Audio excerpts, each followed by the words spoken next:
Hello, hello, hello, everyone, and welcome to Behind the Pen podcast presented by the VTF Collective. We are faith driven authors who are sharing their stories and publishing journeys. I'm your host, Coach Kesha, and tonight we're joined by an extraordinary woman whose story blends excellence, leadership, and legacy. She is an 8-time Hall of Famer, championship winning coach, community leader, and author, Barvenia Wooten. From the basketball court town and beyond, her journey as Miss Virginia Union is a testimony of purpose and perseverance. Before I bring her on, what I would like for you to do is if you're watching on YouTube, share this to your social media. If you're watching on Facebook, share this with somebody that you know. Um, Invite everybody into the room.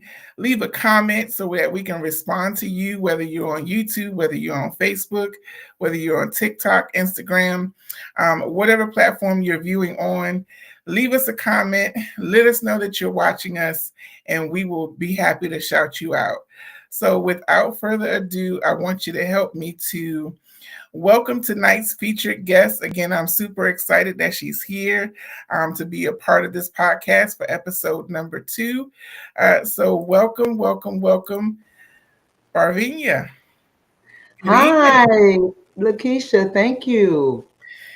Thank you so much for accepting the invitation, for applying to even be on the podcast tonight. I really appreciate having you here tonight. Well, the pleasure is all mine. Absolutely. So you know what? We're just gonna jump right in.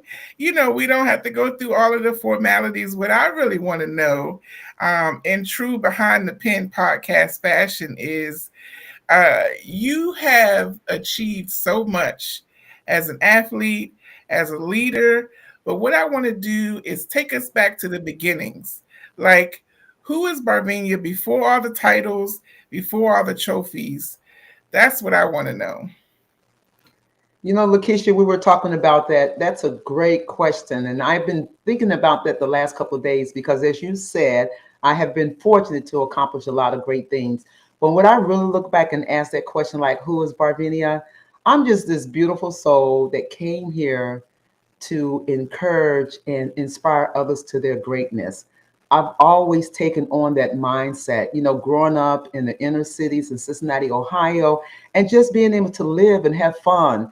I do a lot of subbing in the area, and I've been fortunate to be out here with these children and just being in nature and just living. And so when you ask that question, like, who is Barvenia? Barvenia is just this beautiful soul that came here to fulfill my goal and my mission, just to help people to become great people.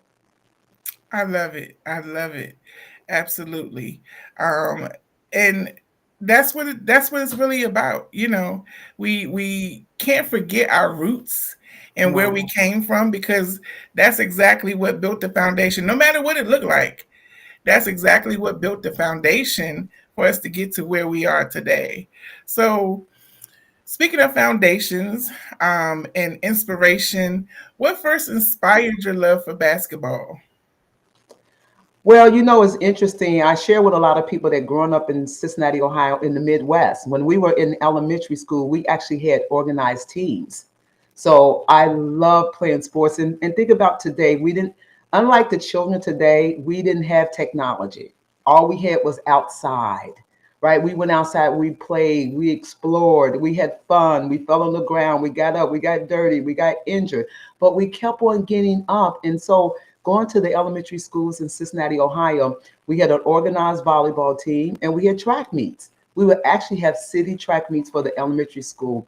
And I remember in my book that I talk about, Up and Running, The Journey Continues, I talk about that angel. I always feel like we all have angels, right? God has placed angels in our lives to help us do this journey called life. And he said, listen, you look like a natural born athlete. And I was like, what's a natural born athlete? I didn't know what that meant. I guess I just had talents to play sports. And so fast forward, playing the volleyball and then playing the softball, because growing up in the 60s, they didn't have organized basketball for girls. We played the other sports, right? And I felt good about that. Now, mind you, I still, probably toss the ball around in my community with the boys, just being out there being competitive. And then when I moved on to high school, that was the time that Cincinnati reorganized the school system. So we went from the junior highs to the middle school. So the ninth graders got moved up to the 10th to the high schools, right? And so I remember seeing the sign, my girlfriend and I, we saw a sign that says basketball tryouts. And so we was like, well, maybe we should do that because we had just got done with volleyball.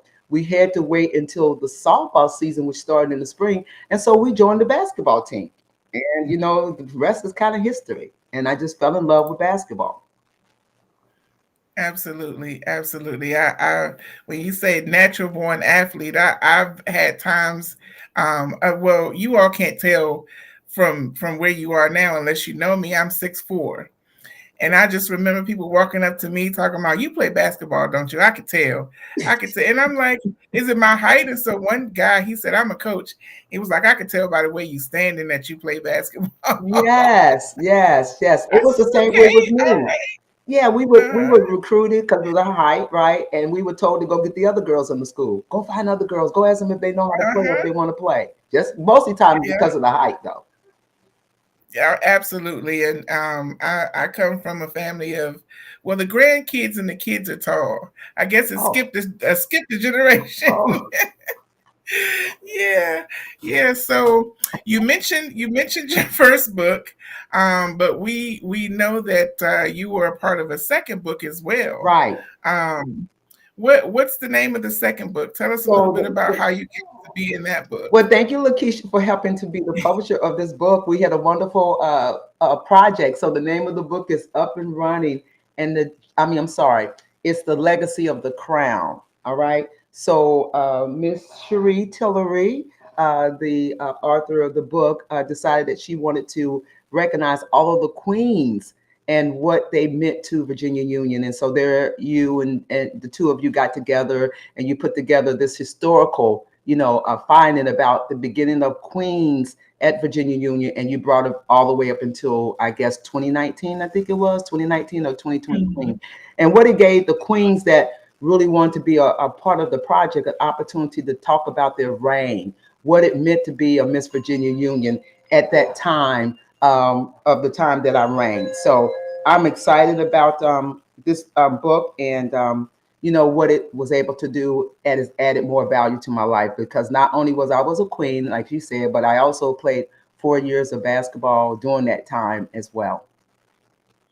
Absolutely. In your story in Legacy of the Crown, you talk about watching Virginia Union University 1979, being inspired by her confidence and her, how she presented herself.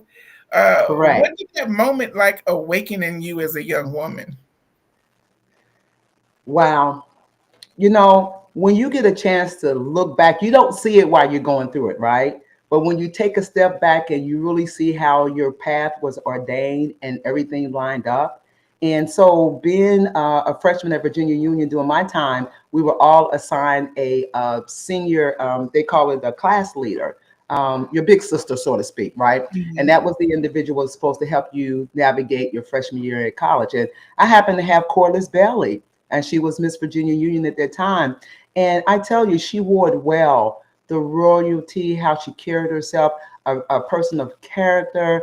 I like how she graceful went around the campus. And I was just, admired by her personality. She was a warm person. She was very giving. And she happened to be a Delta as well, which is interesting.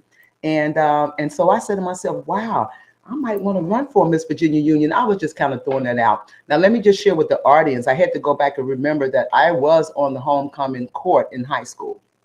So I was also a homecoming queen in high school. And so I feel like that was always been a part of me, because for whatever reason, it seemed like sports just jumped there and guided me, because I did a little modeling when I was in high school, and I really just thought I was going to go in that direction, right? I was going to be this glamour girl. I was going to go out here and just grace the world with my presence. And but somehow sports jumped in, and I got excited and I got caught up in sports. But I was fortunate, as a student athlete, to be able to be a homecoming queen, because there were roles that I had to play. That was that balancing act. And because of Corliss, she probably set the foundation for me. And then my sophomore year, I was Miss Sophomore. So I did Mm. run for to be on the homecoming court. So I was Miss Sophomore. I was all excited about that. Matter of fact, I was escorted by the legendary Charles Oakley. Um, and um, and then I'm sorry, people were trying to call me. Excuse me. Let me end this. And then my junior year, my dorm, the resident, the RA, Miss Matoka Waller, she was a Miss Virginia Union, and she Mm. asked me to be her campaign manager. And so, as you can see, it all unfolding, it was destined. It lined up for me perfectly. And I didn't realize that was happening until it happened. So I did her campaign and she won Miss Virginia Union University. And so, fast forward, my senior year, I remember my beloved, and I pay tribute to Carolyn Richardson. I just lost her last week. And she and I line sisters. And at that time, the Greeks always wanted to put individuals out there in leadership positions so that we can continue to add value to the campus, be community leaders. And so Carolyn was like, no, you run for Miss Virginia Union, and I run for president, the sorority at Virginia Union. And so that's what happened. So I ran for Miss Virginia Union, and I was crowned, and I enjoyed that reign, and it was just a wonderful opportunity. And it was all about just giving back to the community. That's one of the values that my mom left behind with me. She said, always give back to the community, always volunteer. And so being a Delta, the leadership, the committee, the community activism, and then Miss Virginia Union, we had to give back too. So that all tied together, and it worked out very well in my favor. Absolutely. Oftentimes, though, when we're on a certain trajectory, Uh-huh. everything just starts lining up, even if it's not according to our plan. Everything just lines up and falls into place. So that's how things go, and I love when that happens.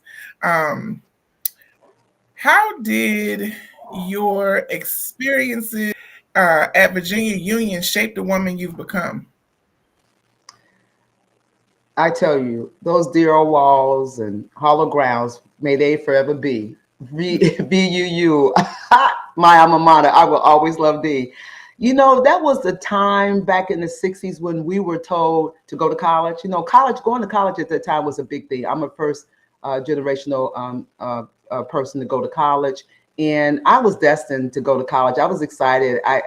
In my community, there were a lot of people that had already had that collegiate experience, and it's like, if you get a chance to go to college, you should go to college. And Mhm. 500 miles away from Cincinnati, I took that journey, came down to Virginia Union, and I could tell you, I basically fell in love with the university my freshman year.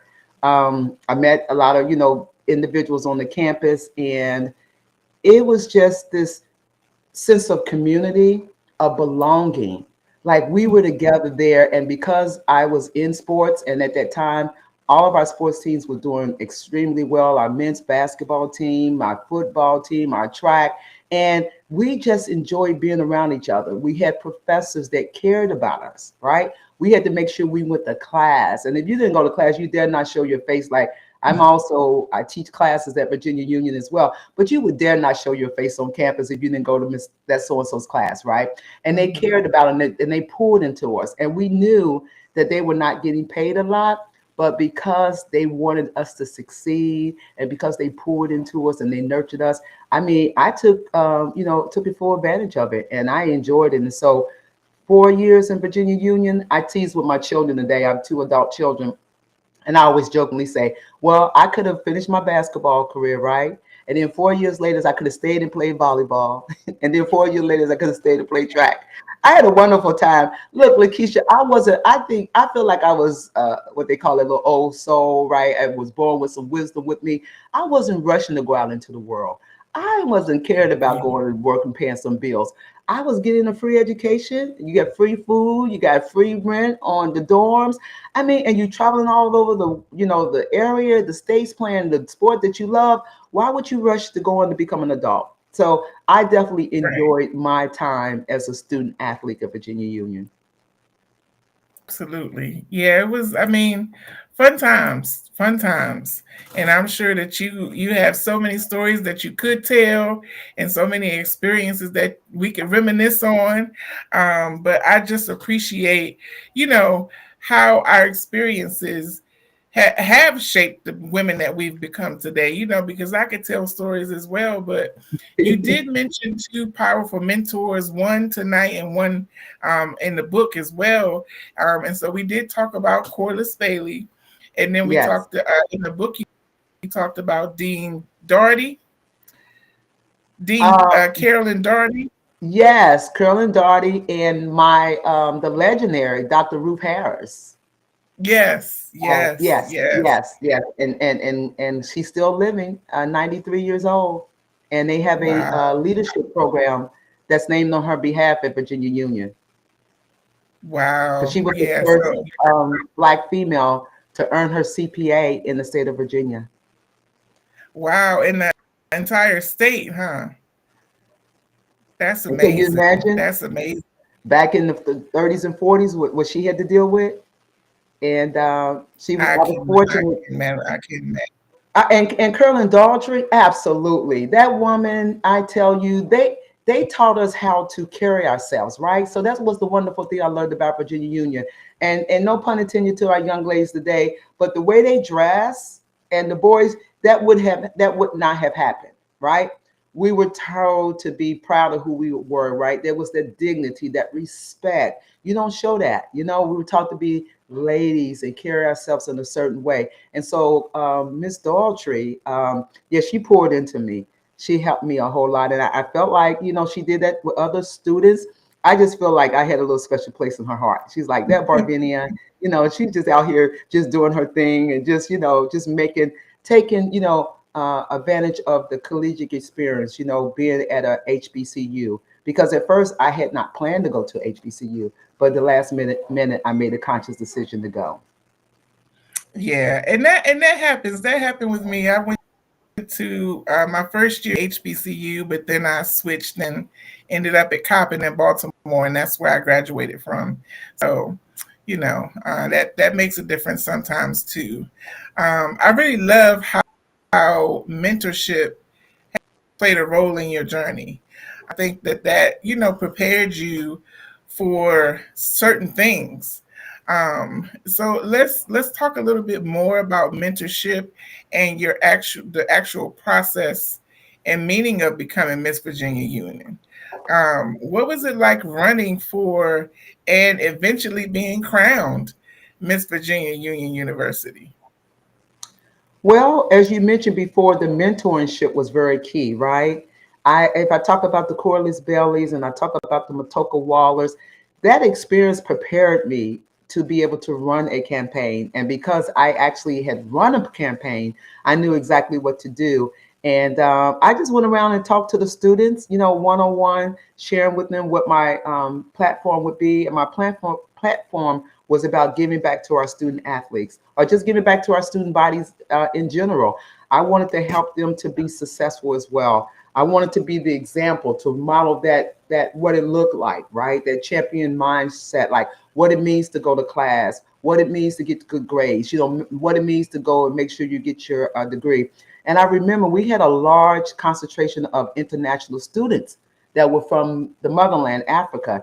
And I remember talking to them, and they was like, "You're the only person lover that work with us, and that want us to be good, and we love our Miss BUU." And that was a big part of my campaign. They supported me, a lot, and because I did great things with the basketball team. I was one of the standout basketball players. Everybody knew me on campus, and then of course I pledged Delta Sigma Theta, and I wore that well. And so I feel like all of those experiences, the mentorship, that prepared me for a successful campaign. And honestly, I did win it, unanimously. So yeah, Absolutely. I mean, yeah. you swept the board, huh? I swept the board. I swept the board. But Lakeisha, it was all about just giving back. It was just all about Mhm. helping people feel good. When I coached at Virginia Union, because I did coach there for 5 years, I was fortunate to come back and be the head women's basketball coach. And I remember the president at that time, he put it succinctly. He said, one of the things about going to a HBCU when you are, a black, is that you get affirmed in your skin, right? You don't have to feel like you have to assimilate with another culture. You don't have to act like you somebody else. And when I thought about that, I was like, yeah, that's what I experienced when I was at Virginia Union. We were in our own, it's like we were protected, we were safe, we were being nurtured. And so all of those, that mentorship, that nurturing prepared a lot of us. Even when I go back to homecoming, I am so happy and proud of a lot of my peers, a lot of alumni. They have gone to do great things. And so, yeah, that experience, I wouldn't trade it for nothing in the world. Absolutely, absolutely, and I agree with you 100%. I started at a PWI, which is a predominantly white institution, and then I Right. went to a HBCU. So it was a stark difference, and how I felt and how it was received. So it definitely makes a difference. Now, how did I think it's Delta Sigma Theta sisterhood shape your leadership journey? Delta played, oh, wow. I could talk about that all night. And we were talking about that because, like I said, unfortunately, I just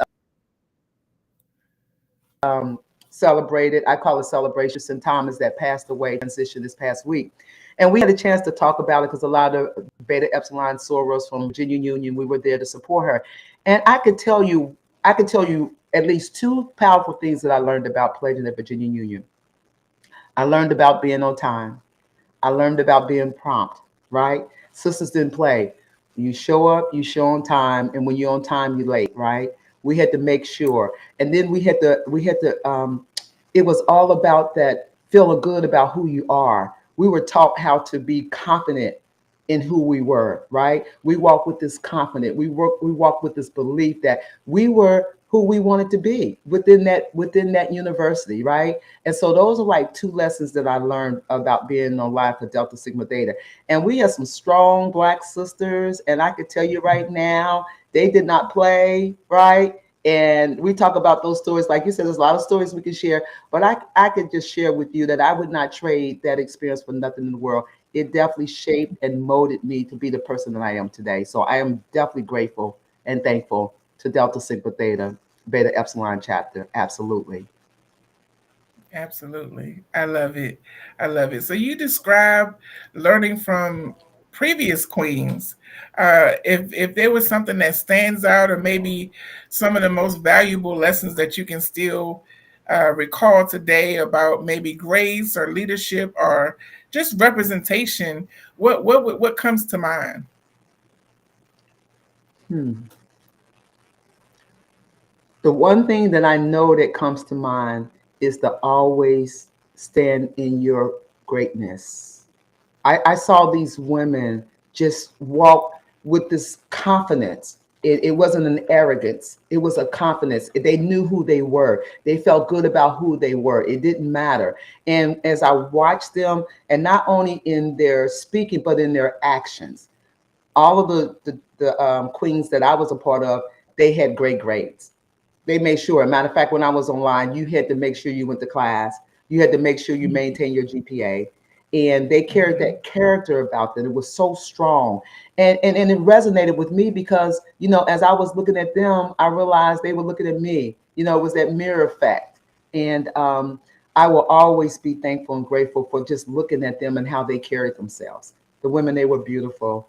They were kind. They were just giving. I would say that would probably be the biggest part of it, just to see how they gave. Right? It was like not being. They were being selfish, and I saw them run their platforms. I saw them out there speaking because as a queen, we had to go and speak. Right? I remember when Coretta Scott King came to Virginia Union University. I write about it in my book as well. And I got a chance because I was the homecoming queen. I got a chance to be her escort. Lakeisha, holding on to that woman's arm, beautiful woman inside out. It was just like an experience that I would never forget. She left an Wow. indelible mark on my life. Even Dr. King, and I just got a chance to be with her for maybe about an hour or two as she graced our campus, and I was just fortunate to be able to be in that position. Absolutely. Absolutely. I love that. I absolutely love that. And I mean, one of my questions was, how did that experience getting to escort her impact your sense of purpose? How did that, I mean, even now as you talk about it, you're still like beaming, and so, wow, how did that impact your sense of purpose at that age, at that time? I had always been, and I still am today, a supporter of the late Dr. Martin Luther King Jr., right? Um, I talk about it in my other book, how I was introduced to him at a very young age. And I remember being in second grade. I won't forget it. I talk about it when he was assassinated.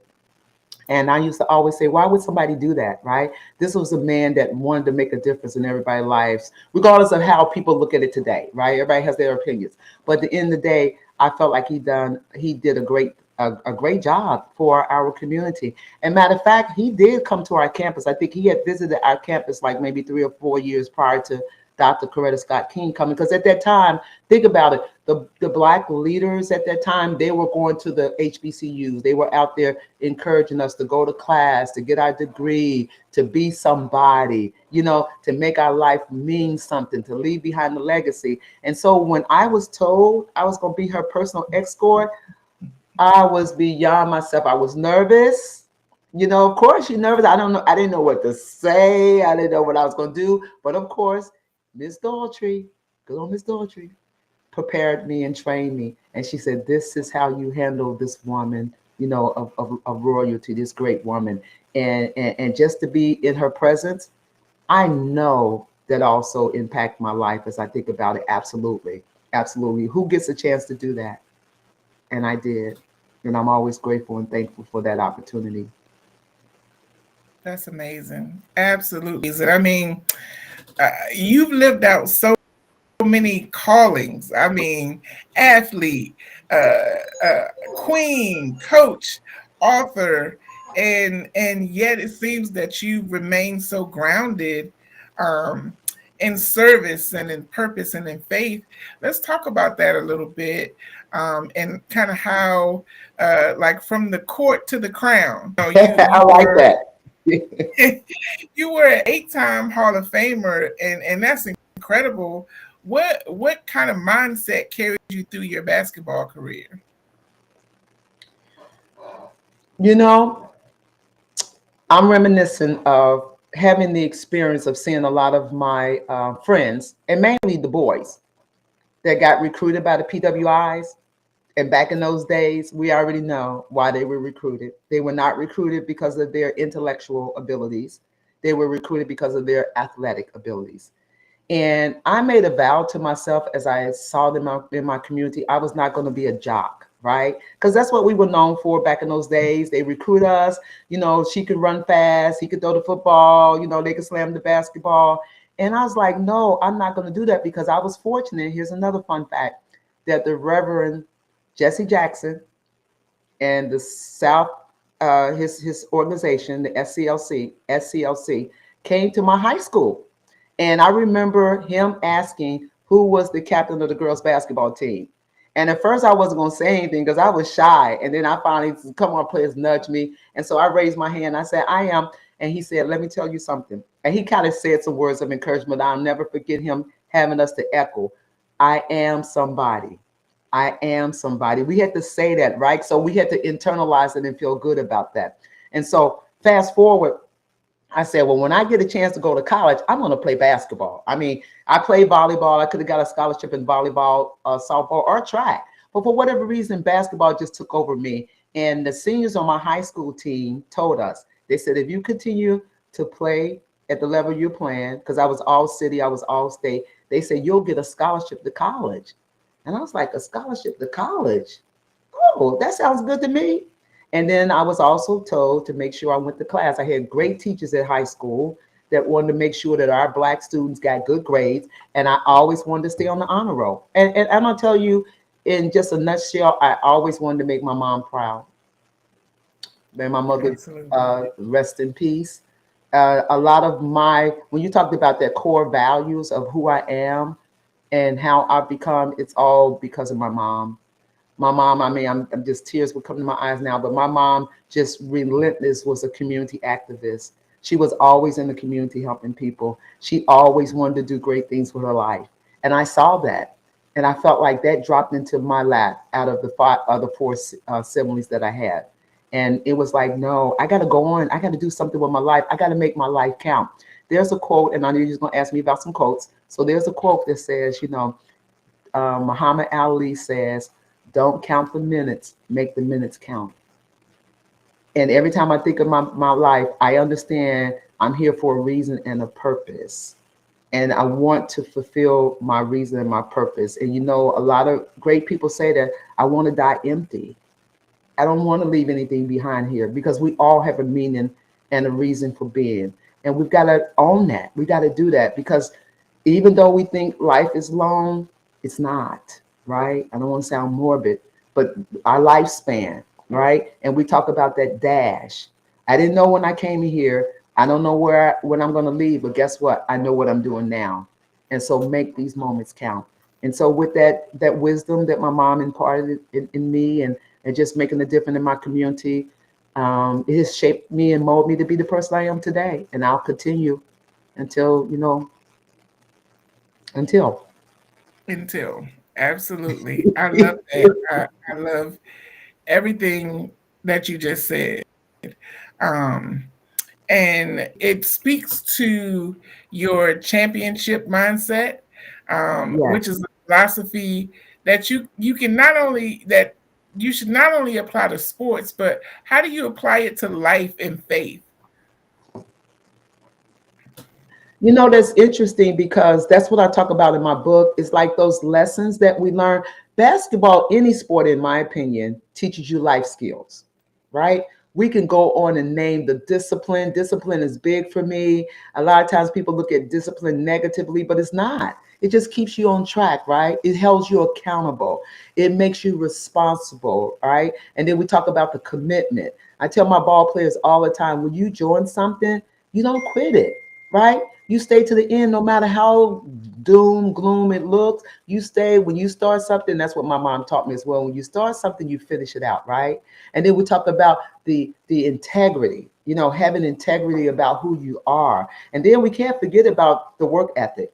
You got to have the ethic, right? You got to be driven. And then most of all, you got to have the passion. You got a passion for what you want to do. So when you look at sports and all of the core values that it teaches you, you can transfer those to everyday life.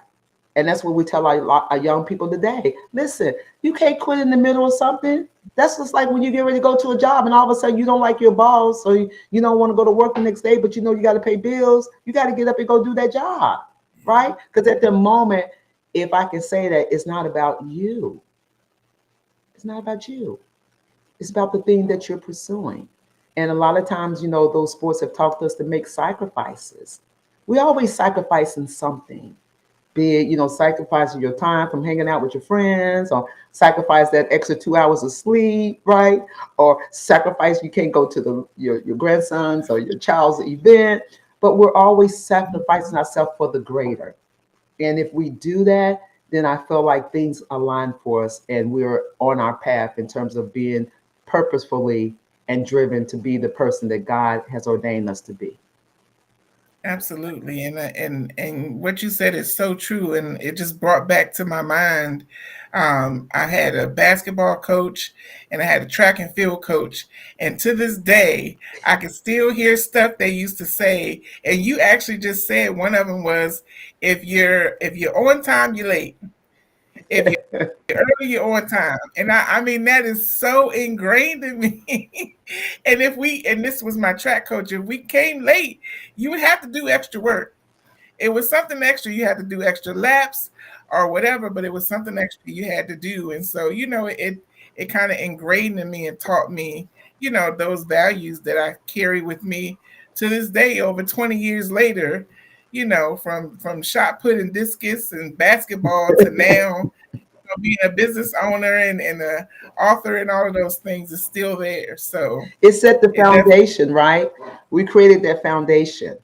And for you and I, at least we listened. Like our young people these days, we were talking about, we listen. And we listen because the person in front of us modeled that behavior, right? That person demonstrated what it is that we wanted to be and to do. And so that's what I've learned over time too, is to model the behavior. I don't want to tell you to do something that I haven't already done.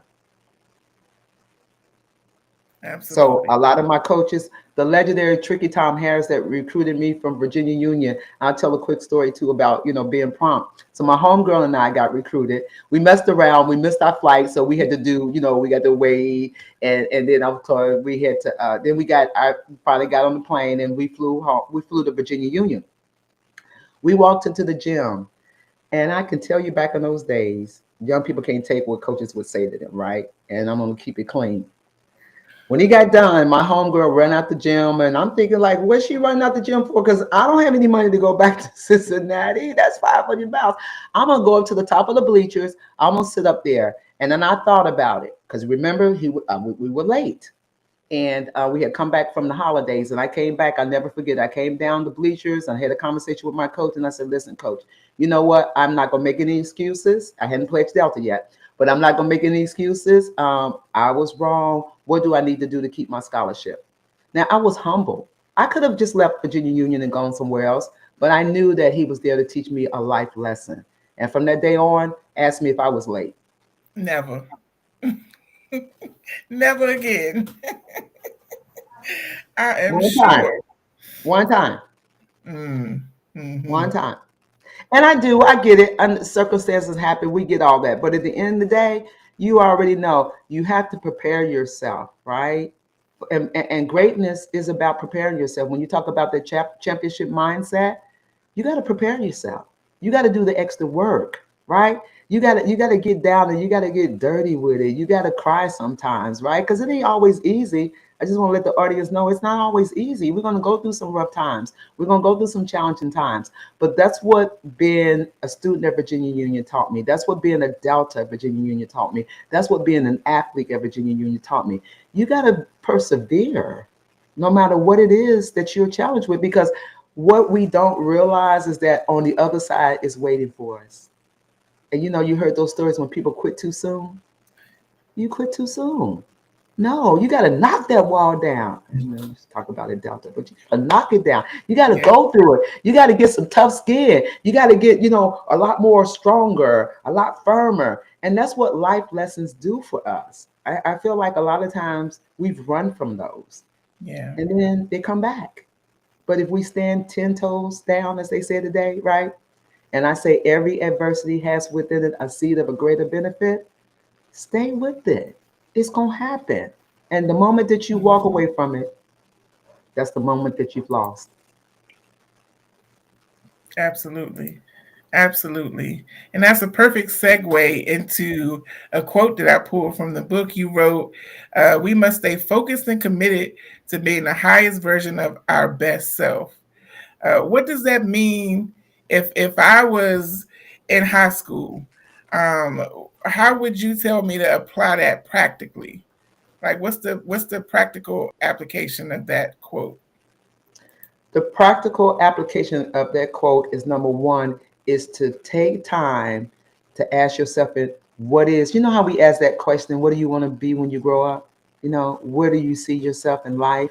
And so when you can identify your passion, whatever that may be, playing an instrument, playing on, doing cheerleading, whatever, whenever you can find that thing that gives you joy and makes you feel good and have a passion, then you get focused on it, right?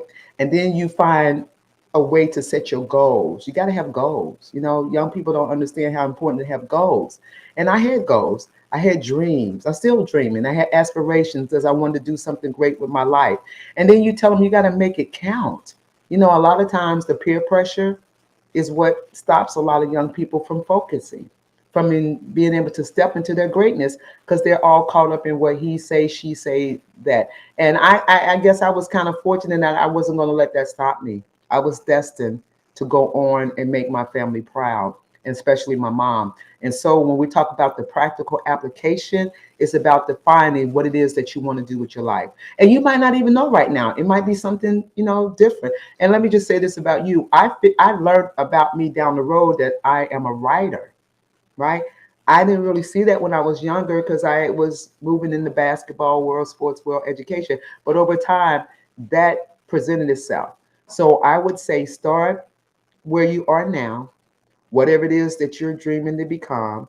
You get your focus, you set your goals, and then you start applying it. And then find mentors. A lot of young people, I had mentors, and mentors was there to keep us what? To keep us focused, to keep us on Yes, track, and not let us quit. Because if we didn't have them, a lot of us wouldn't be able to accomplish the things that we have accomplished. And they says that no man, woman is an island unto themselves. So you definitely got to have help along the way. Even you and I, like today, I have mentors. I tell my ball players that all the time. I said, I'm not too ashamed. I'm not too prideful that I don't have mentors because I need those individuals to still be in my life to help me be accountable and stay focused on what it is that I need to do when I say this is what I want to do. absolutely. I love that. I love that. So you have again won so many different crowns, so many different titles, and one of them being author. Uh, how do you how would you define legacy in terms of what you've written already? And we know that more at least one or two that I know of. But how would you define legacy, and how do you connect that with what you've already written? Wow, that's a great question. Legacy. What does legacy mean? For me, legacy means being able to affect other people along the way, and that your works that you've done speak for yourself even when you're gone. And so when I think about my life, it's not always been about my life, the individual, but it's been about being able to show others that they too, as you said earlier in my quote, have the greatness within them. They have the power within them to do great things, but they got to be willing to do the work. And so when I look at my life and what God has allowed me to do, it's always been able to give back to young people, right? It's to be because somebody, when we think about me growing up, somebody gave back to me. Somebody saw the greatness in me. And they pulled me to the side and said, okay, I need you to do this. You can't hang with knucklehead. You can't go up and be out these late parties. They guided you, through the process. So when you talk about your legacy and when people get a chance to read my books and see, they'll see their lives in my life because they'll be able to relate to a lot of the experiences that I had. And then they'll be able to see the obstacles that I was able to overcome. And then they'll see the triumphants. Oh, well, she stayed the course, right? She did the work. She paid her dues, right? And this is why she's worthy of those things. So if I do those things too and stay true to my purpose and my meaning, great things will happen for me. And then I can leave that back for my children. And that's the great thing about me right now. My children and my grandchildren, I always tell them, you don't have to go search about your grandmother because it's going to all be in print. It's all going to be there for you, right? And then you can take that because we're always what? Reaching back to pull somebody else up. We're always reaching back because it is all about us giving back and making somebody else's life greater. Absolutely. I love that. And that's exactly what legacy is. You and there's no better way to do it than to put it in print. Because that, I mean, look at books like the Bible and all of these books that are thousands of years old that we still read today, that we still partake of. And so that's one of the best ways to leave a legacy.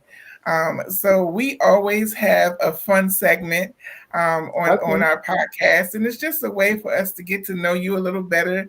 Because after all, this is Behind the Pen podcast, so we want to know the woman behind the pen. So we asked a couple fun questions. So are you a coffee or tea drinker? Starbucks coffee. Actually, I Ah, made actually I made this one myself, so I go and buy the Trader Joe's brand now. But yeah, mhm. coffee. Coffee. Okay. I'm a tea drinker, Okay, but if I got to put some work in, then I'm gonna definitely reach for the coffee coffee. every single time. Yes. So we have talked about a couple of different quotes that you live by. What's something? What's a fun quote that you find yourself repeating a lot? A fun quote. Hmm. That's a very good question because I'm just thinking like the only fun one that I can think about is we take life too seriously. And I'll laugh about that. Like I'm Mhm. like, okay, yeah, lighten up, Barvenia. It's okay. Because, I can be my biggest critic sometime. And of course, I could be my biggest fan. And so when I get to those moments, I'm like, girl, just let that go. Life ain't that serious. Okay. So that was the one that Yeah. comes to my mind. Don't take life too seriously. Absolutely. I want to see Let's what see. your answer is because I've been getting the same answer and it's hilarious. But if you, as you think about your life and your story, if it was made into a movie, who would you get to play your role? Who would be the lead role?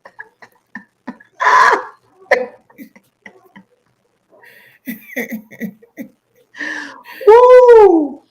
If yo, wow, I've been thinking about that too. It's so funny you say movie. I've got a couple of people that would come to mind. But I would say this: if between my two granddaughters, if my oldest one's Sanaa, and then of course my younger one Harmony. Sanaa is 12, and Harmony is just about 4.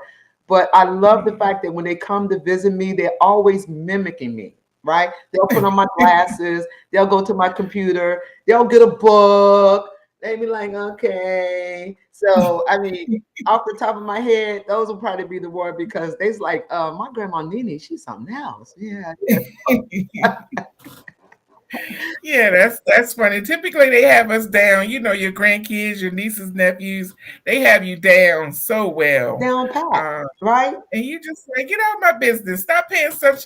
But it's good actually that they're paying such close attention to you Yeah. because we always have eyes on us, even when we don't even realize it. And I have pictures of them in those moments. I have videos of them in those moments with the glasses on, reading about.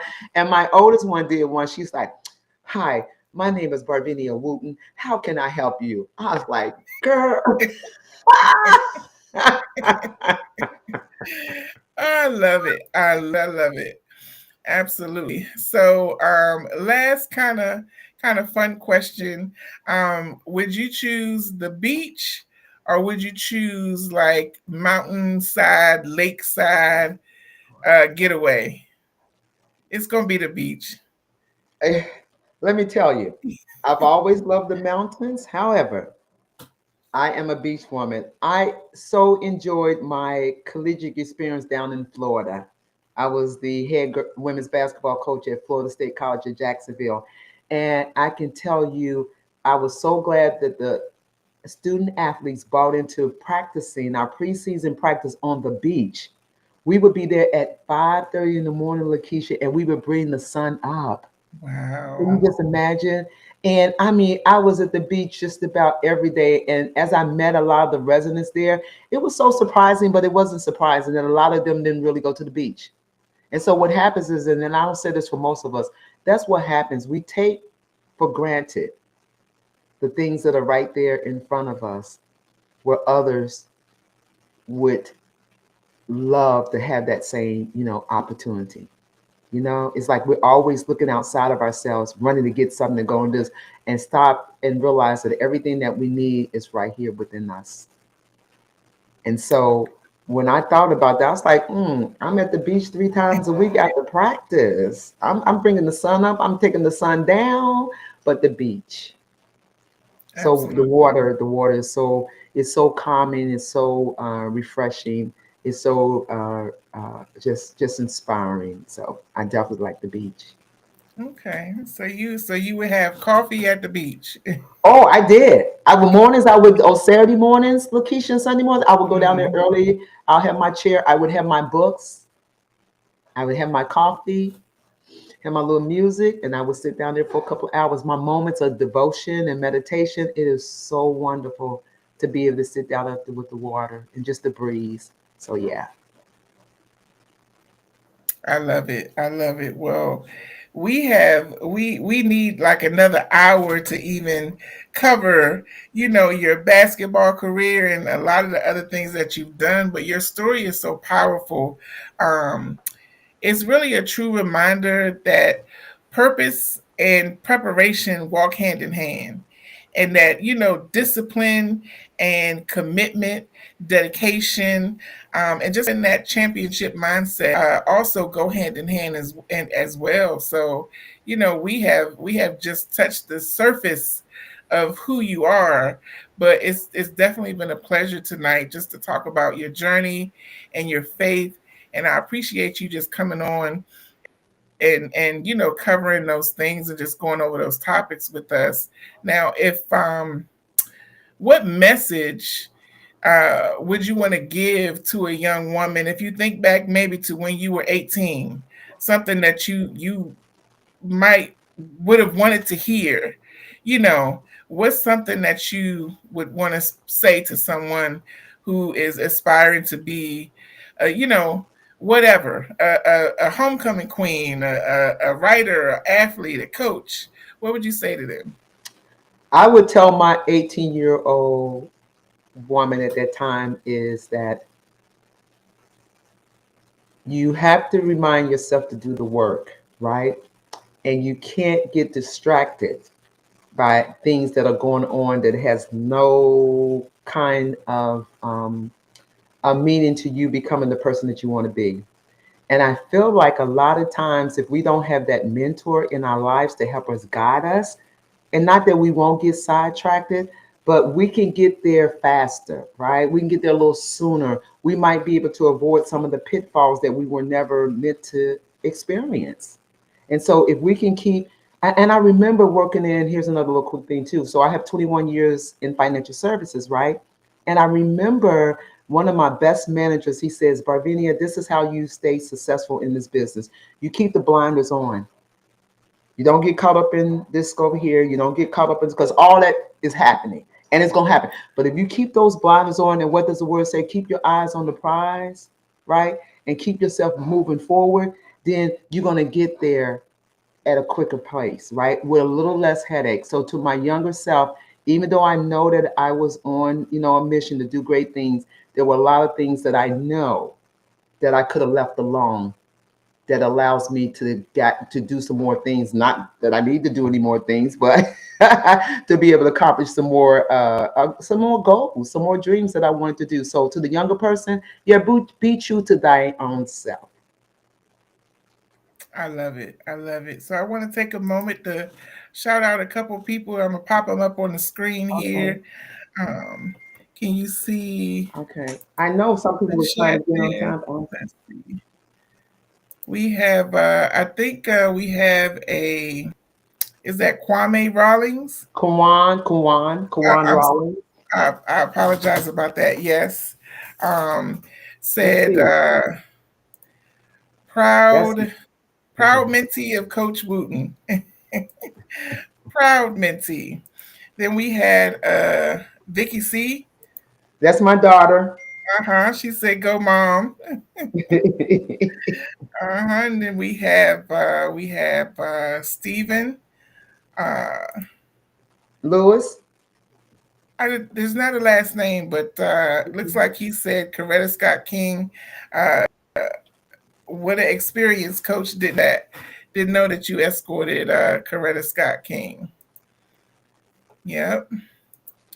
So I just want to thank everybody who popped on to join in on the podcast, who watched, who just, you know, participated tonight. I really do appreciate you. I do appreciate you for coming on to the podcast and even allowing me the opportunity to interview you and to learn a little bit more about you. Even though we work together, it's still so much more that you can learn about someone. So I appreciate that.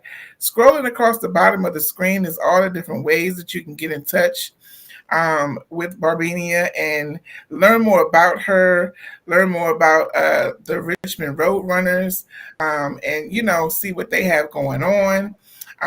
Is there anything else that you want to say in closing before we end this broadcast? Well, Lakeisha, I want to say thank you so much for creating this space for authors like myself to come out and share their story. And I'm going to wish you much success. Let everybody know I enjoyed the project that we worked on. You did a phenomenal job, very well written, timely. There were no hiccups. The project went smooth. I'm excited about working with you on the next book chapter of my life. And I just want to say, continue to do the great things that you're doing and continue to allow your light to shine because we need individuals like you to allow authors like myself to come out and share their story. So I want to say thank you. And if you really want to get back onto the basketball court, let me know because you're 6'4". I can use the 6'4" on my women's pro basketball team. Just want to throw that out there. Yes, if you take over 40, we'll talk. Okay. Oh, so I appreciate you so much. Just hang out for a moment while I close everything out. Um, Again, everyone, thank you so much for joining Behind the Pen podcast presented by the VTF Collective. Don't forget to subscribe. YouTube, Spotify, Apple Podcasts, Facebook. We're on Facebook. And remember that your story matters. And that's really what Behind the Pen is about, getting to know the people behind the stories that they publish because there's so much more. We can't always fit everything into one book, but we can have platforms like this to learn a little bit more. So if you know somebody who has written a book, they didn't necessarily have to publish with the VTF Collective, but if they are an author, refer them. Information can be found at the bottom of the screen. They can go to our website, thevtfcollective.com, click on Behind the Pen, and they can apply to be on the podcast at any time. You choose your date to be on the podcast, and that's when we broadcast it. So again, thank you to my guest tonight. Thank you to everybody who tuned in. We will be back again, actually tomorrow night, with another author. The Behind the Pen podcast presented by the VTF Collective. Thank you so much again, and everybody have a wonderful night.